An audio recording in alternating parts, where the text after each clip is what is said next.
in those animals that we do pull through, at one point there's this light that turns on in them, right?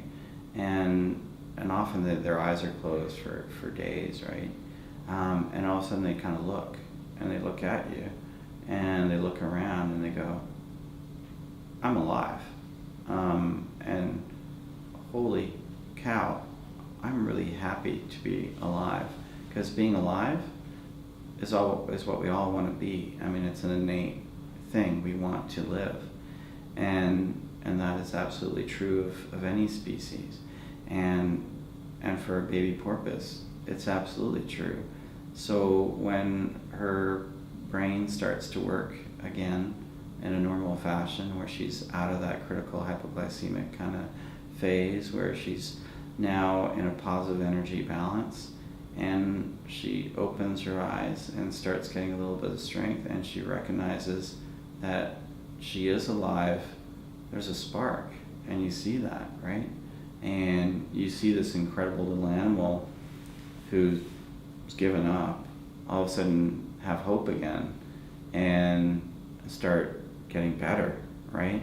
And there's always so many things that can go wrong, right? And always so many challenges for a rehabilitation animal, even years and years later. I mean, they've had such a crisis happen to them. Their hearts are probably never going to be the same. Their kidneys are probably never going to be the same. Their muscles might not ever be the same. They've had a lot of damage, a lot of ischemic damage.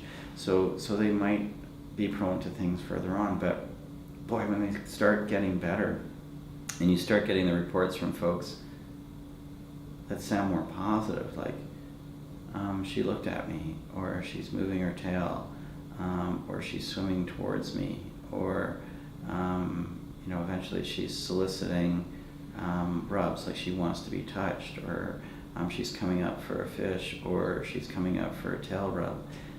As those things progress and those signs of a positive prognosis start coming to you, you feel good, right? I mean, it's awesome. And then you see this animal that was essentially this lifeless, limp thing suddenly get its vitality back, and it's having fun.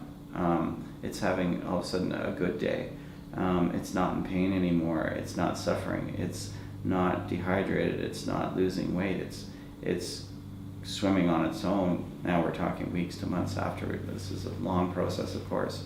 That is awesome, right? Where you see, a daisy start playing with toys, or coming up to people and swimming with them instead of just being supported with them. She's zipping around through your legs and coming and looking at you, and then rubbing against you, and because they're so tactile, right? A lot of these species, they want to be touched, they want to be rubbed, and they want to interact, right?